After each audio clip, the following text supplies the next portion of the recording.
نحمده ونصلي على رسوله الكريم أما بعد فقد قال الله سبحانه عز وجل في كلامه القديم والفرقان الحميد أعوذ بالله من الشيطان الرجيم بسم الله الرحمن الرحيم وما نرسل بالآيات إلا تخويفا صدق الله العظيم.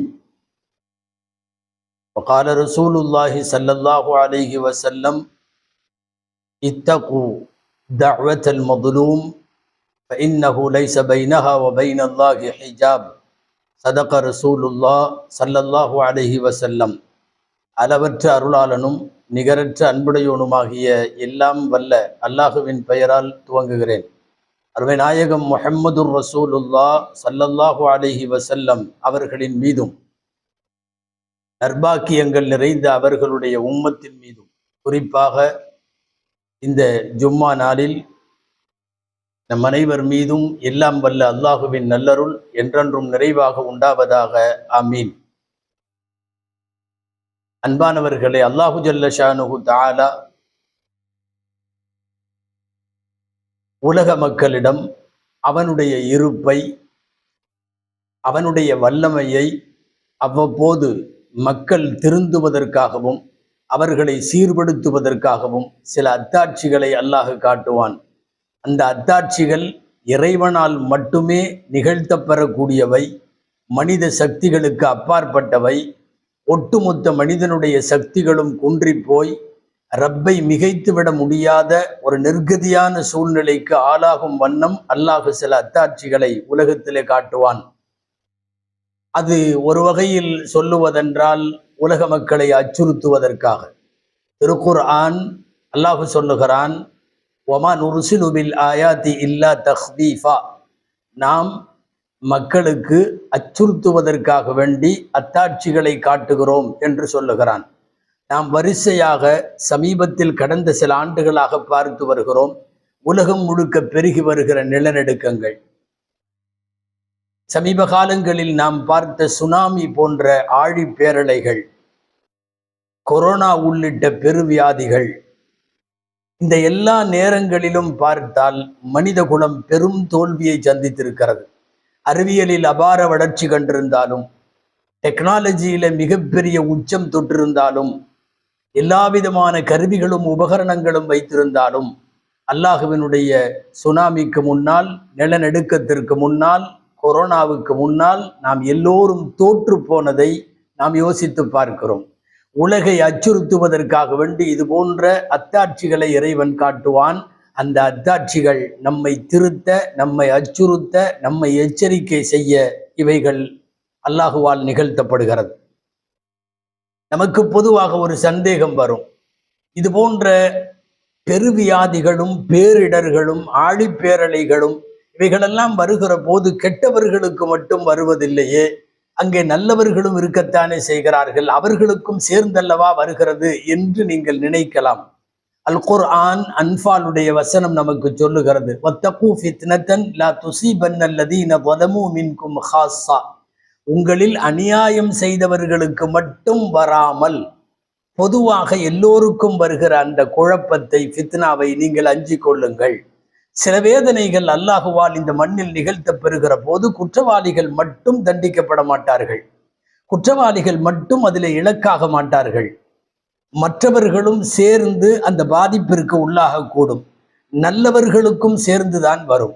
ஆம், உம்மு சலமா ரதியல்லாஹு தஆலா அன்ஹா அன்னலாரின் துணைவியர்களில் ஒருவர் எம்பெருமானார் ஸல்லல்லாஹு அலைஹி வஸல்லமிடம் இப்படியும் ஒரு தடவை கேட்டார்கள், யா ரசூலல்லாஹ் அனுஹ்லக் வஃபீனா அஸ்ஸாலிஹூன், அல்லாஹுவின் தூதரே, எல்லாரும் நாமெல்லாம் அழிக்கப்படுவோமா, நம்மில் நல்லவர்களும் இருக்கிறார்களே, அப்படின்னா என்ன அர்த்தம்? கெட்டவர்களுக்குத்தானே வேதனை வர வேண்டும், ஏன் நல்லவர்களுக்கு வருகிறது என்கிற கேள்வியோடு கேட்கிறார்கள். நபிகள் ஸல்லல்லாஹு அலைஹி வஸல்லம் பதில் சொன்னார்கள், கால நஅம் இதா கசுரல் ஹபசு, ஆம், பாவச் செயல்கள் அசிங்கங்கள் அதிகமாகிவிட்டால் அப்போது நல்லவர்கள் மாத்திரம் கெட்டவர்கள் மாத்திரம் பாதிக்கப்பட மாட்டார்கள், அது ஒட்டுமொத்தமாக வரும் வேதனை எல்லாரையும் கவ்விக்கொள்ளும் என்பதுதான் இந்த அன்பாலுடைய வசனம். அதே போல் உம்மு சலமா ரலியல்லாஹு அன்ஹாவுடைய அறிவிப்பு, இவைகளெல்லாம் நமக்கு சொல்லி தரக்கூடிய செய்தி. குர்ஆனின் வழி முழுக்க வழி நெடுக விரவி கிடக்கிற வசனங்களில் ஒன்று குல்சீரு ஃபில் அர்த், பூமி முழுக்க சுற்றி பாருங்கள், ஃபந்துரு கைஃப கான ஆகிபத்து ஸாலிமீன், அநியாயக்காரர்களின் முடிவு என்ன ஆகனது என்று பாருங்கள். ஒவ்வொரு காலகட்டத்திலும் தன்னிடத்திலே காசு இருக்கிற காரணத்தால் ஆட்டம் போட்டவர்கள், பதவி இருக்கிற காரணத்தால் ஆட்டம் போட்டவர்கள், அதிகார பலம் இருக்கிற காரணத்தால் அதை துஷ்பிரயோகம் செய்தவர்கள், எல்லாருடைய வரலாறுகளையும் உலகத்திலே பார்த்தால் அவர்கள் மோசமான முடிவுகளுக்கு ஆளாக்கப்பட்டார்கள் என்பதை திருக்குர்ஆன் வழிநெடுகிலும் சொல்லித் தருகிறது. நாம் இப்போது உலகத்தில் நடைபெறுகிற பல்வேறு இறைவனின் அத்தாட்சிகளை பார்க்கிற போது திருக்குர்ஆனின் ஒரு வசனம் நன்கு நினைவில் வைத்துக் கொள்ள வேண்டிய வசனம், எப்போதும் அந்த வசனம் உயிரோட்டத்தோடு உயிர்ப்போடு சாகாவரம் பெற்ற வசனமாக இருக்கிறது. வல்லாஹு காலிபுன் அலா அம்ரிஹி வலக்கின் அக்ஸரன் நாஸி லா யஅலமூன். சூரா யூசுஃபில் நீண்ட நெடிய சரித்திரத்திற்கு பின்னால் அல்லாஹ் இந்த வார்த்தையை சொல்லி முடிக்கிறான். வல்லாஹு காலிபுன் அலா அம்ரி, இறைவன் தன் காரியத்தில் அவனே மிகைப்பான், அவனே ஜெயிப்பான். ஒட்டுமொத்த மனித குலமும் சேர்ந்து எல்லா ஏற்பாடுகளும் செய்தாலும் வல்லாஹு காலிபுன் அலா அம்ரி, அல்லாஹ் தன்னுடைய காரியத்தில் அவன் மிகைத்தே தீருவான். வலக்கின் அக்ஸரன் நாஸி லா யஅலமூன், மக்களில் அதிகம் பேர் அறிய மாட்டார்கள் என்று சொல்லுகிறது அல் குர்ஆன். உண்மை அதுதான். வல்லாஹு காலிபுன் அலா அம்ரி, இறைவன் தன் காரியத்தில் ஜெயித்து கொண்டே இருக்கிறான். இந்த வசனம் இடம்பெறுகிற சூரா யூசுஃபை கூட நாம் யோசிக்கலாம். யூசுப் அலைஹிஸ்ஸலாமிற்காக அவர்கள் சகோதரர்கள் செய்த சதி செயல்கள் கொஞ்ச நெஜம் அல்ல.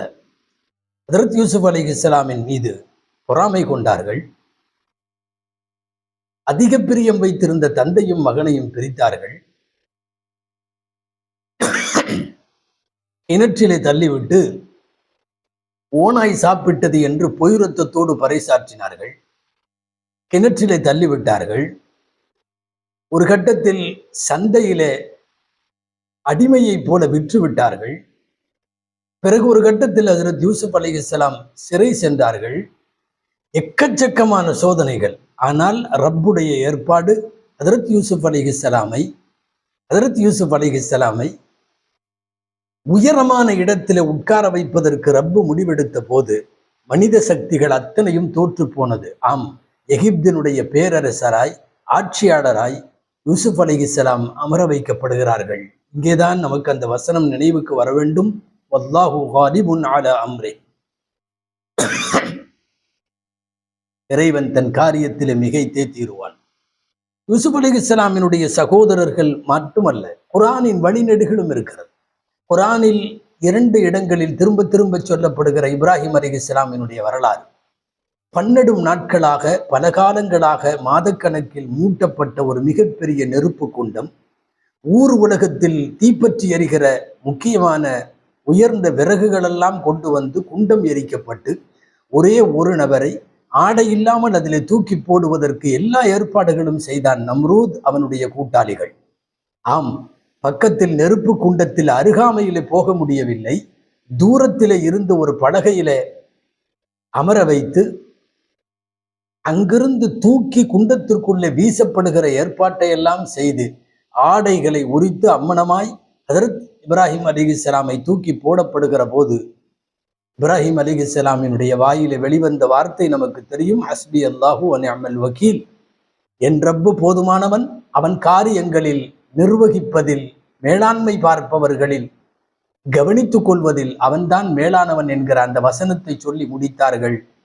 அல்லாஹ் நெருப்புக்கு உத்தரவிட்டான், கூனி பர்தம் வ சலாமன் அலா இப்ராஹிம், இப்ராஹிமின் மீது நெருப்பே நீ குளிர்ச்சியாகவும் சலாமத்தாகவும் ஆகிவிடு என்று அல்லாஹ் சொன்ன உத்தரவு. உலகமெல்லாம் நாடெல்லாம் ஏன் ஊரெல்லாம் சேர்ந்து உருவாக்கிய நெருப்பு குண்டம் ஒருவேளையும் செய்ய முடியவில்லையே. மீண்டும் அந்த வசனத்தை நினைவு கூறுங்கள். வல்லாஹு காலிபுன் அலா அம்ரிஹி, அல்லாஹுதான் தன் காரியத்திலே மிகைத்தே தீருவான். மிஸ்ர் தேசத்திலே ஓடுகிற ஆறுகளை எல்லாம் சுட்டி காட்டி ஃபிரௌன் சொன்னான், வஹாதிஹில் அன்ஹாரு தஜ்ரி மின் தஹ்தி, இந்த ஆறுகள் எல்லாம் என் கண்ட்ரோலிலே ஓடுகிறது என்று சொன்னான், எனது கட்டுப்பாட்டில் ஓடுகிறது என்று சொன்னான். பதவிக்காக வேண்டிய ஆட்டம் போட்ட அந்த கொடுங்கோலனை அதே தண்ணீருக்கடியிலே மூழ்கடித்தான் அல்லவா? மீண்டும் அந்த வசனத்தை ஒரு தடவை நினைவு கூறுங்கள். வல்லாஹு காலிபுன் அலா அம்ரி, அல்லாஹு தன் காரியத்திலே மிகைத்தே தீருவான். அப்படி இறைவனால் இந்த உலகத்தில் மனிதர்களை மீறி மிகைக்கப்படுகிற ஏராளமான செய்திகள். பாருங்கள், இன்றைக்கு நிகழ்காலத்தில் உலகமே திரும்பி பார்க்கிற ஒரு மிகப்பெரிய பயங்கரமான சம்பவத்தை பற்றித்தான் நாம் இன்றைக்கு யோசிக்கிறோம். கலிபோர்னியா, அமெரிக்காவினுடைய லாஸ் ஏஞ்சல்ஸ் மாகாணத்தில் இருக்கிற முக்கியமான நகரம்.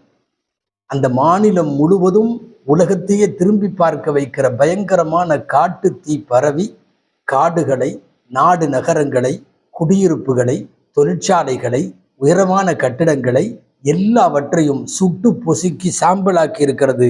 இவ்வளவு பெரிய பேராபத்து அமெரிக்காவினுடைய வரலாற்றிலே இல்லை என்கிற அளவுக்கு இந்த ஜனவரியினுடைய முதல் வாரத்தில் தொடங்கிய காட்டு தீ பயங்கரமாக இருக்கிறது.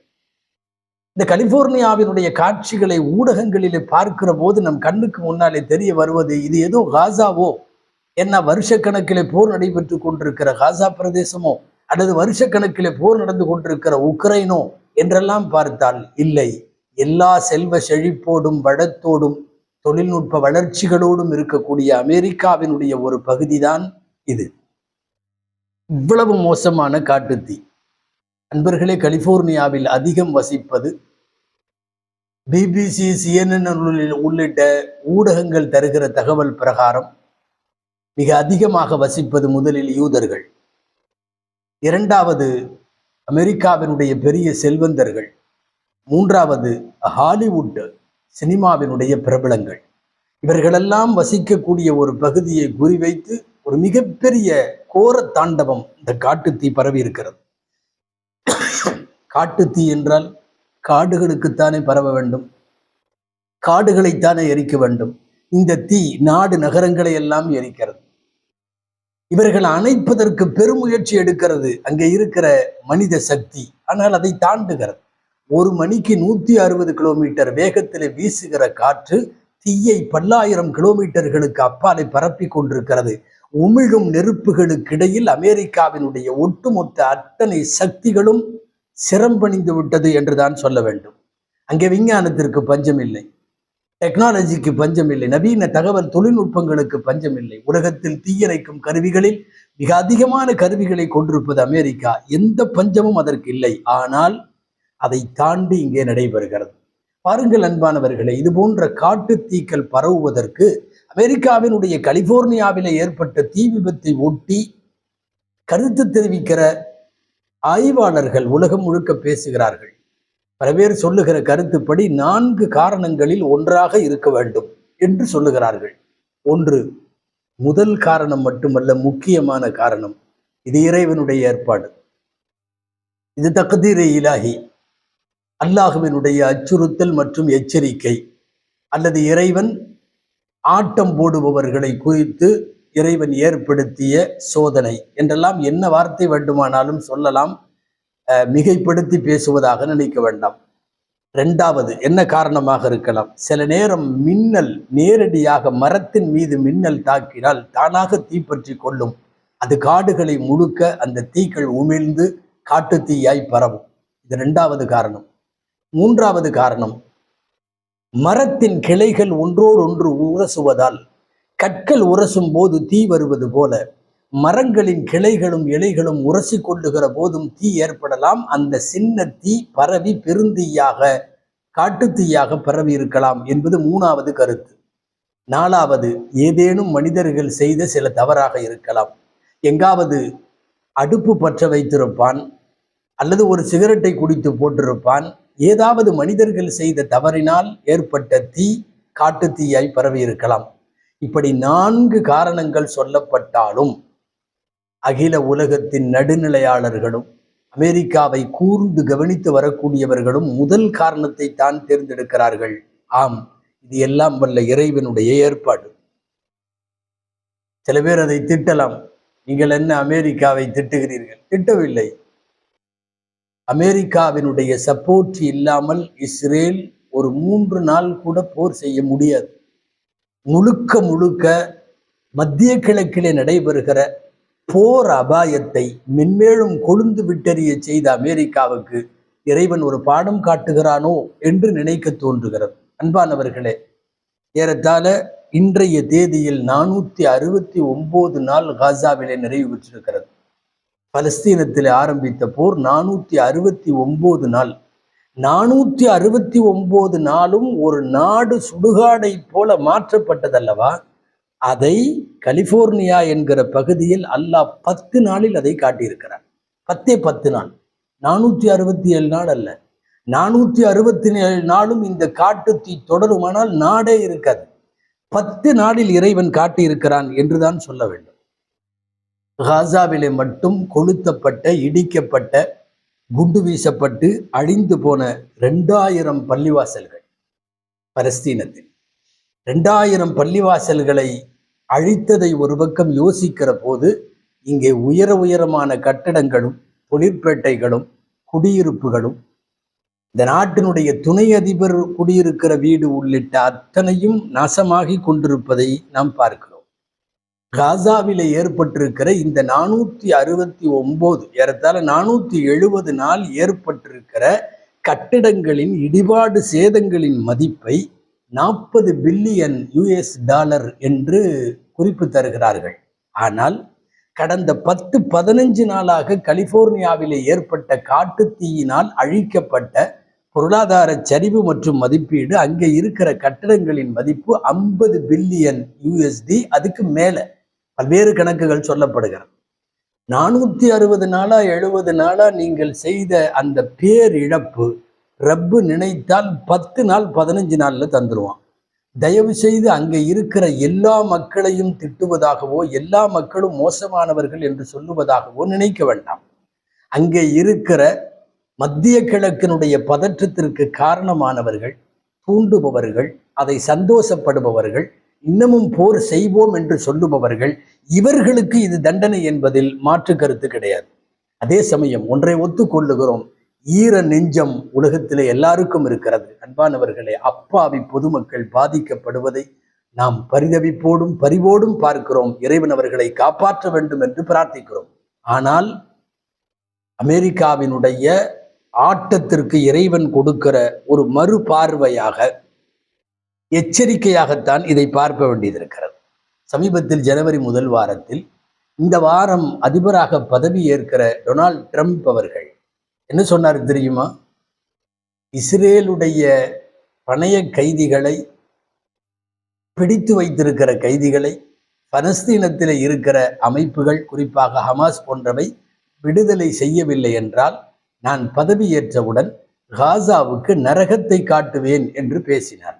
பேட்டி எல்லா ஊடகங்கள்லையும் வந்துருச்சு. காசாவுக்கு நரகத்தை காட்டுவேன். நரகம் என்றால் என்ன தெரியுமா? பெருந்தீ என்பது பொருள். பயங்கரமான தீயை நான் காட்டப் போகிறேன் என்று பதவியேற்பதற்கு முன்னாலேயே சொன்ன ஒருவருக்கு, அவர் பதவியேற்பதற்கு முன்னாலேயே ஒரு பெரும் நரகத்தை, ஒரு தீயை இறைவன் காட்டியிருக்கிறான் என்று எடுத்துக்கொள்ளுவதில் என்ன தவறு இருக்க முடியும்? எல்லாத்தையும் திட்டல, நம்ம திரும்ப திரும்ப சொல்றோம். அமெரிக்க மக்களிலும் இதயம் ஈரமானவர்கள் நிறைய பேர் இருக்கலாம். அமெரிக்க மக்களிலும் இந்த போரையும் அதை ஊக்குவிப்பதையும் விரும்பாத பொதுமக்கள் நிறைய பேர் இருக்கலாம். இது இறைவனுடைய ஏற்பாடு என்று சொல்லுவதில் ஒன்றும் தவறில்லை. வேற ஒரு வார்த்தையில சொல்றதுன்னா, ஒரு சேட்டிலைட் இமேஜ் சொல்ற செய்தி என்ன தெரியுமா? 3 பெரிய தீப்பிழம்பு, தீ ஆரம்பிக்கிறப்ப 3 இடத்துல இருந்து ஸ்டார்ட் ஆச்சு இல்லையா? லாஸ் ஏஞ்சல்ஸ்லையும் கலிபோர்னியாவிலையும் அந்த 3ம் ஒரு நேரத்துல ஸ்டார்ட் ஆயிருக்கு. காலைல 10 மணினா 10 மணிக்கு ஒரே நேரத்துல எல்லா இடத்திலும், வேறு வேறு பாகங்களில், வேறு வேறு மாநிலங்களில், மாகாணங்களில் ஏற்படக்கூடிய தீ கால இடைவெளியில் பரவியது என்று இல்லாமல் 3 இடத்துல மிகப்பெரிய ஒரு ஃபயர் என்பது சேம் டைம் எப்படி ஆகிறது என்பது இங்கே கேள்விக்குறியானது.